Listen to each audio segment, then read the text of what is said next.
More headlines around the National Football League as we set the stage for Week 13 on the horizon. Joe, we touched on this rather briefly in the opening segment of our opening hour. The New York Jets retaining the guidance of the 33rd team, an NFL organization that is also involved in media, that features former executives, former head coaches around the NFL, even some breaking news guys, to really kind of have a pulse of the NFL. And the Jets are using the 33rd team to help them in the search for a new general manager and head coach. A member, by the way, of the 33rd team, that's former Jets general manager Mike Tannenbaum. Nothing like using the guy that you had to fire to get the new guy that you had to fire to help you get the next guy. Again, none of this makes any sense, but I do think it's a reflection on the Jets ownership and Woody Johnson here. Woody Johnson is not a new owner, Ben. He is not, recently in the NFL owning a team like we saw with David Tepper in Carolina.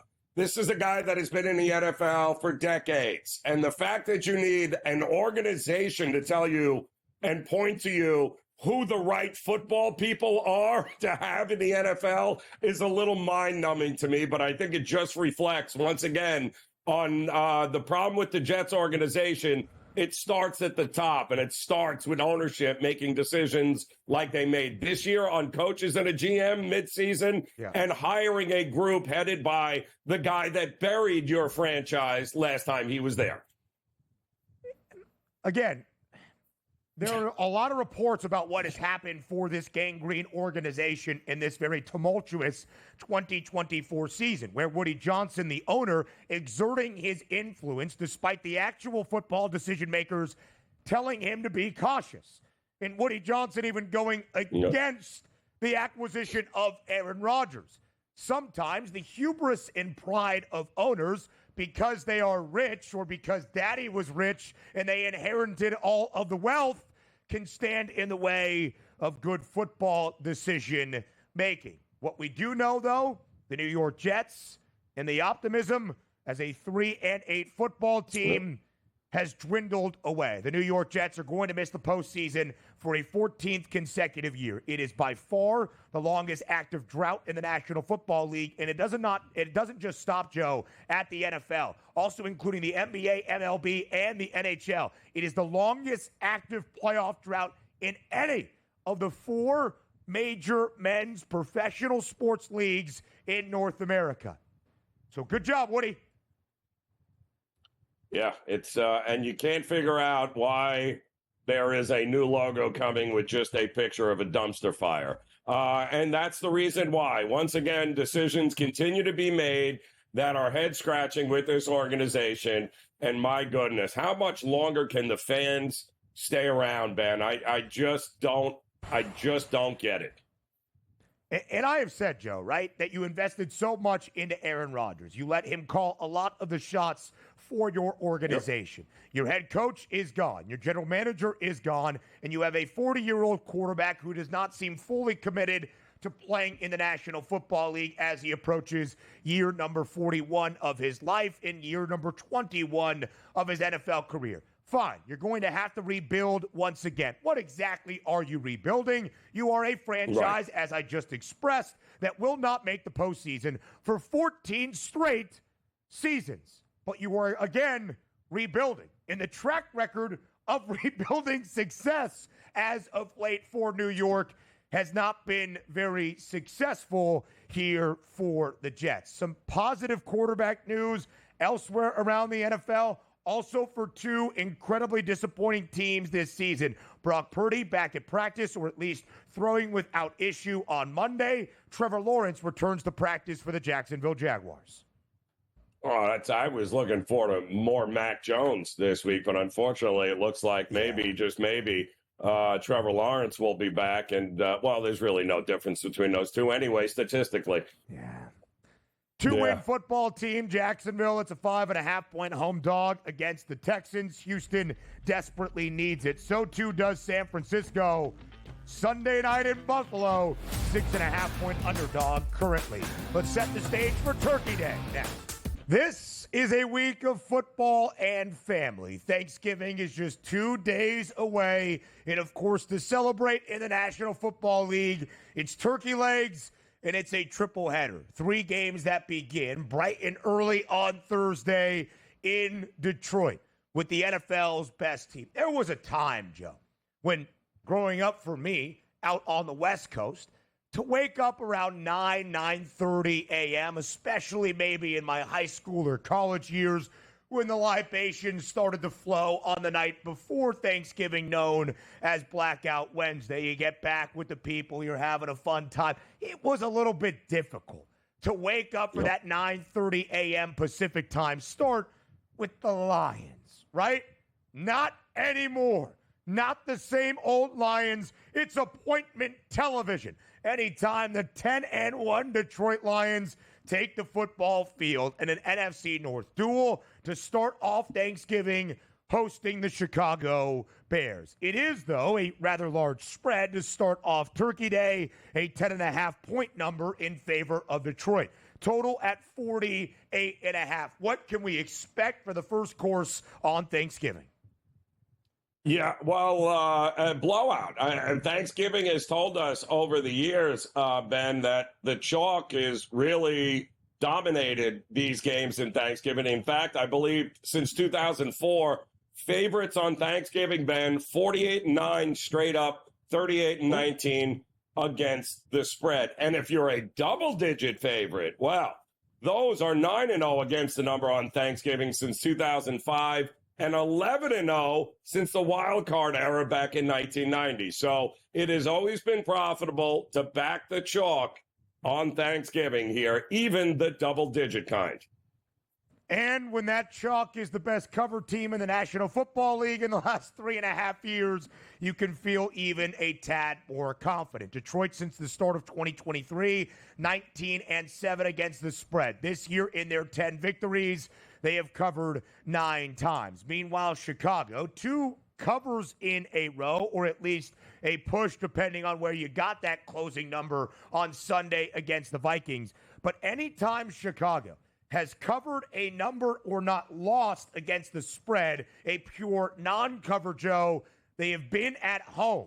Short week, early start, on the road in Detroit, not necessarily a recipe for success. The Bears have lost 5 straight games. They had gone under in their first 4 of these 5 straight losses. They went over, of course, against Minnesota in a large way, even before overtime, with that rally, down by 2 touchdowns in the 4th and final quarter. So we know that the favorites are generally going to win rather comfortably and maybe even cover as a double-digit favorite on Thanksgiving. Just so many benefits of being at home, being there on a short week. And it's not short week prime time, those additional hours crucial. This is short week, 12:30 p.m. local time start in the Motor City. But, Joe, what does that mean then for points? 48.5 is a lot for a short week Thursday night game, especially a short week Thursday game that kicks a little bit after lunch.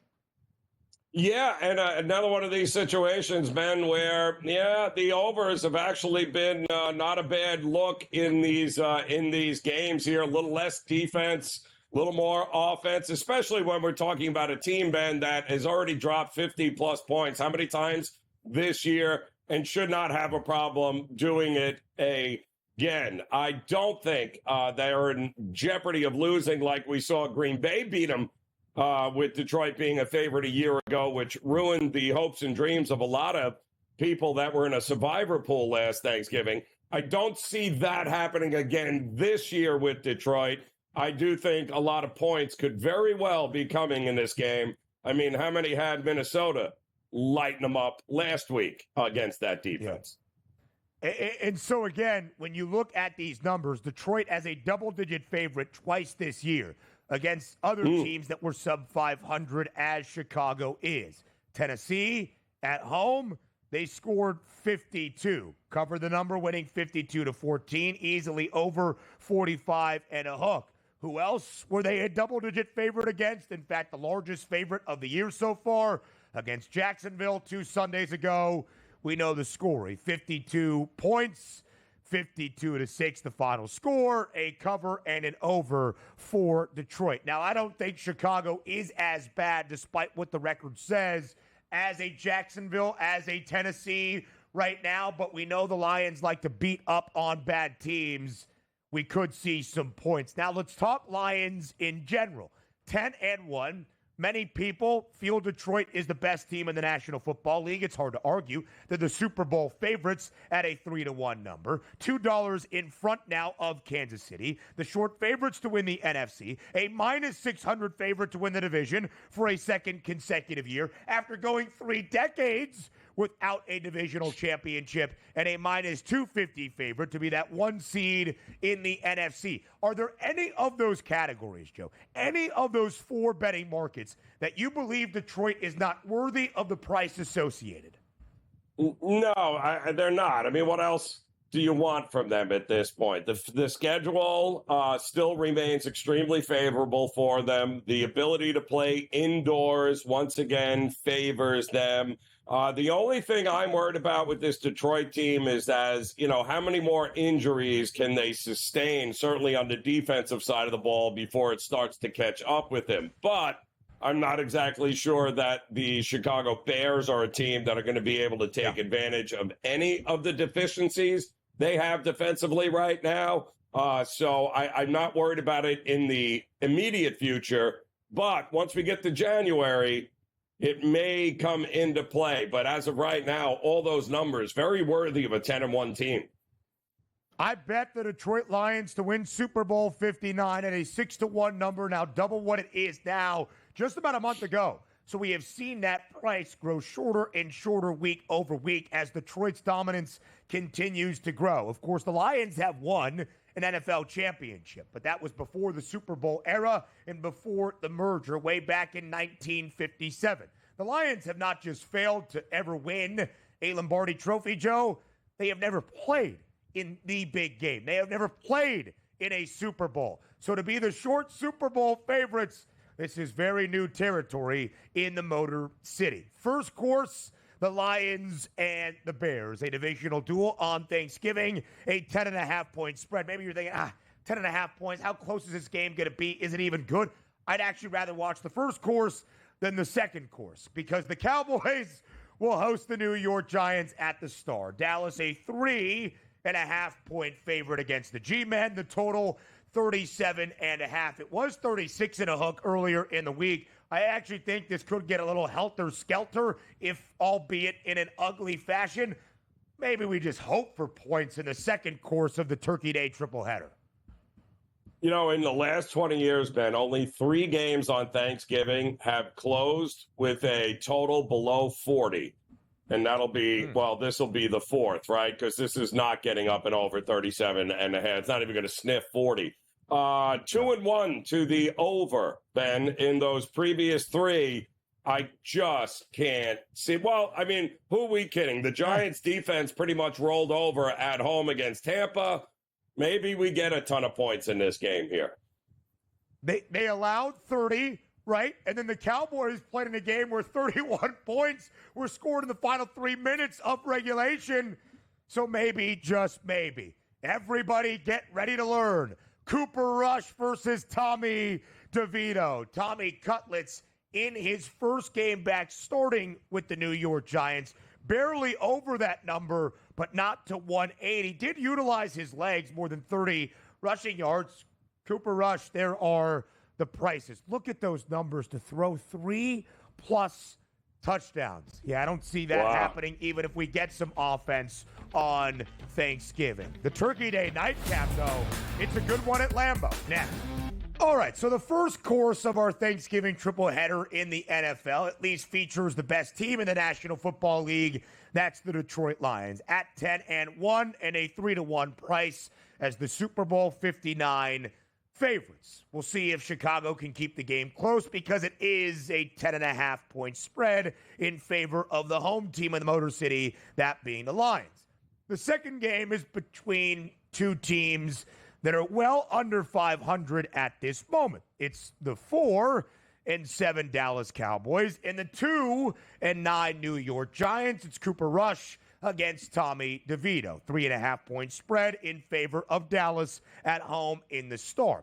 If neither of those first two courses seem all that appetizing, we'll just wait until the nightcap, because the third course is going to be a feast. A great game to cap off Turkey Day at Lambeau Field. The Green Bay Packers, an 8-3 football team and a 3.5-point favorite against a Miami Dolphins team that is trying to fight its way back into playoff positioning. The Dolphins have won 3 straight and covered in 4 in a row, with the return of Tua Tagovailoa in a 5-game span since his return from injured reserve.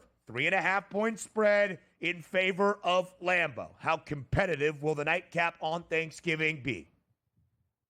Well, and what is more importantly, right? What's the temperature of the nightcap here, since Correct. we have Tua showing up and Miami? And that's currently, it looks like the average temperature at Lambeau on Thursday night for this time of year will be just about 30 degrees, or maybe just under, with about 7 to 10 miles per hour. We already know Tua has played in sub-40 temperatures 4 times with the Dolphins, Ben, and he is 0-4 straight up and 1-3 against the number. Even worse, he fails to cover those spreads by 18 points a game.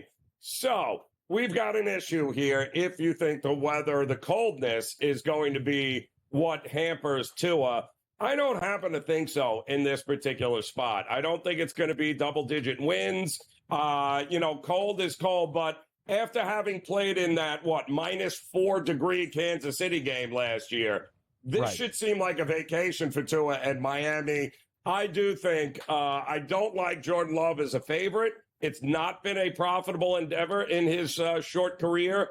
I do think Miami is certainly playing well enough to be able to keep this game within a field goal, even win it outright. But we also know night games on Thanksgiving, Ben, you know what they tend to do? They tend to go under the total, and they have for quite a while now. So that might be a lofty number for these two teams offensively to hit. Might all be about the defenses here on a short week.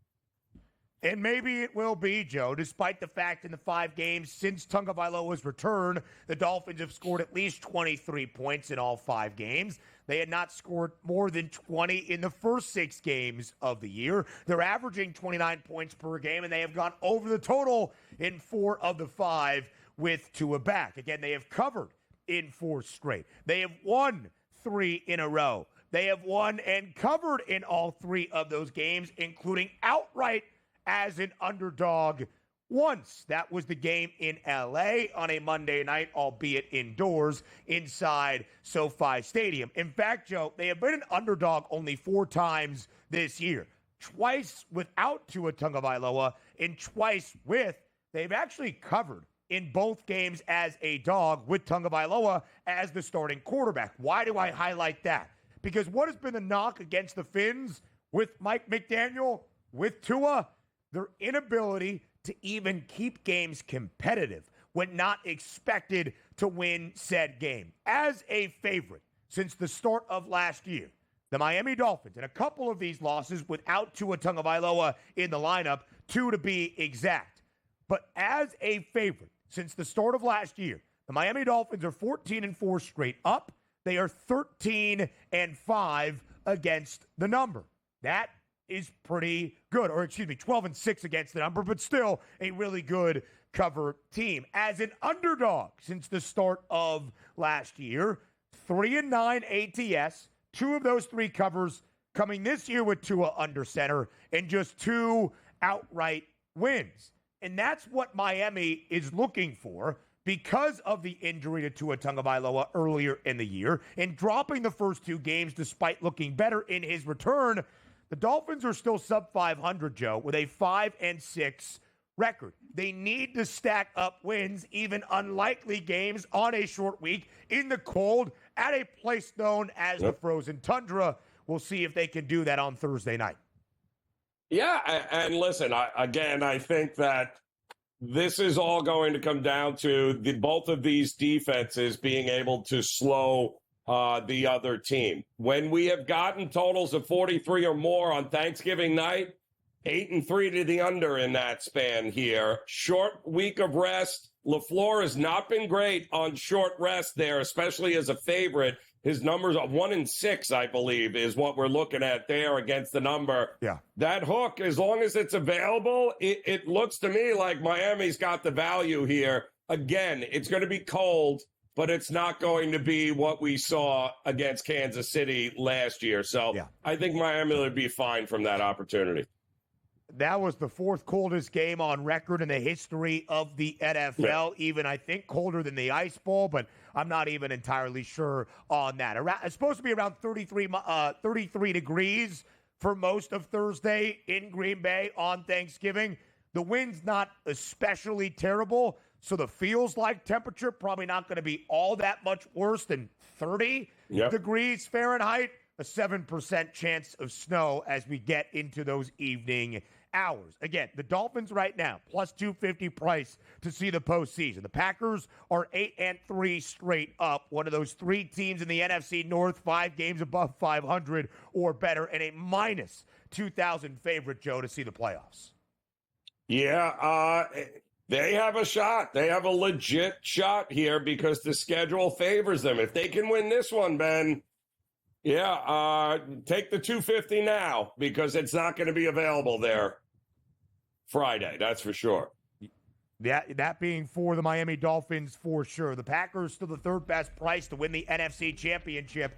It hasn't looked overly optimistic at times, despite an 8-3 record with Jordan Love under center. Black Friday football now. Not just a Turkey Day triple header around Thanksgiving and the holiday weekend in the National Football League, but Black Friday football as well. And not just in the NFL, as I am a college football guy. Black Friday is normally a day reserved for college football, not the last few years, as the NFL encroaches on everything. But regardless, let's talk some Black Friday football. Friday, 3 p.m. Eastern Time. Kick inside Arrowhead between the Chiefs and the Raiders, who played last year on Christmas, and it was Las Vegas pulling off an outright upset as a double-digit dog inside Arrowhead.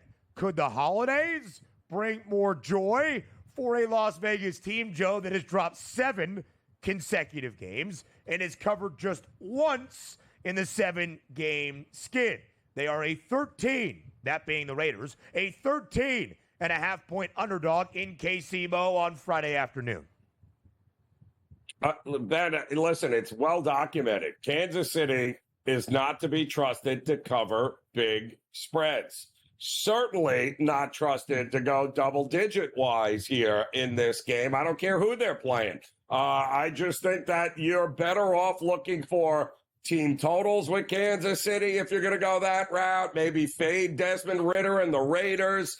Their team total, I would avoid laying 13.5 points with Kansas City, who continues to burn money for people who bet them thinking there's a blowout written all over it. That's not who this Kansas City team is this year. You'd be foolish at this point to think this is the game they're going to actually blow somebody out. Not going to happen for me. Their team total would be the only way I'd look. And listen, I did misspeak slightly. The Raiders have covered twice in this 7-game skid, including in a game against the Chiefs just about a month ago in Las Vegas. I think there's going to be another coaching change in Las Vegas at the end of this year. Yep. I'm not sure Antonio Pierce has what it takes at this moment to be the head coach of this Raiders organization. But in terms of buy-in and mentality led by Antonio Pierce, we know that the Raiders circle these games against the Chiefs. Viral clips over the summer talking about the Jordan rules for Mahomes when the Raiders play the Chiefs, alluding back to the Pistons and the Bulls of the 80s and the 90s and the bad boys of Motown trying to rough up Michael Jordan. Now, the Raiders did not come close to winning that football game just about a month ago at Allegiant Stadium, but they did end up covering because of a late touchdown pass from Gardner Minshew around 2 minutes remaining in regulation. It was a game where the Chiefs were laying more than a touchdown. In fact, as a 6.5-point favorite or greater this year, Kansas City is just 1-5 against the spread.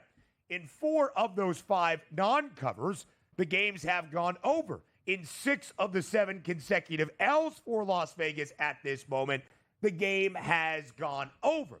So perhaps it is either an absolute clunker that Kansas City wins 13-7, or the Chiefs do understand how much the Raiders have invested into this game and light up the scoreboard, but the Raiders do enough to keep pace, and we go over 42.5. But, Joe, to your point, this would not be the time that I look at myself and say, this Kansas City team is going to finally blow somebody out, because the Chiefs are making history in the NFL. The first team in NFL history to win 8 of their first 11 games by only a single score, 7 points or less. I don't know if this is the time that KC wins by 2 scores, in fact, 2 touchdowns. Yeah, no, I don't. And we also have to keep in mind, I know O'Connell, who broke his thumb, right? Yeah. It did practice yesterday. He could very well be available for this game. So while it's they have Desmond Ridder penciled in, I would not be shocked if O'Connell is also available to go under center in this one. And then it's really potluck at that point, what you're going to get offensively for the Raiders. And again, when you looked at Patrick Mahomes starting off this season, not great in terms of the touchdown to INT ratio. 6 TDs to 8 INTs entering that final Sunday in October in Las Vegas. He threw multiple touchdowns. He did throw a pick, but he started to clean up the interceptions after that. In fact, in 4 of the last 5, Patrick Mahomes has thrown multiple touchdowns. So there are different ways to approach this if you think the Chiefs might win comfortably or at least score enough points to be out in front of Las Vegas early. Mahomes to throw 1.5 touchdowns has the juice on the over at minus 140. All right, that does it for hour number 2. Hour number 3 on the horizon. Up next on the early line.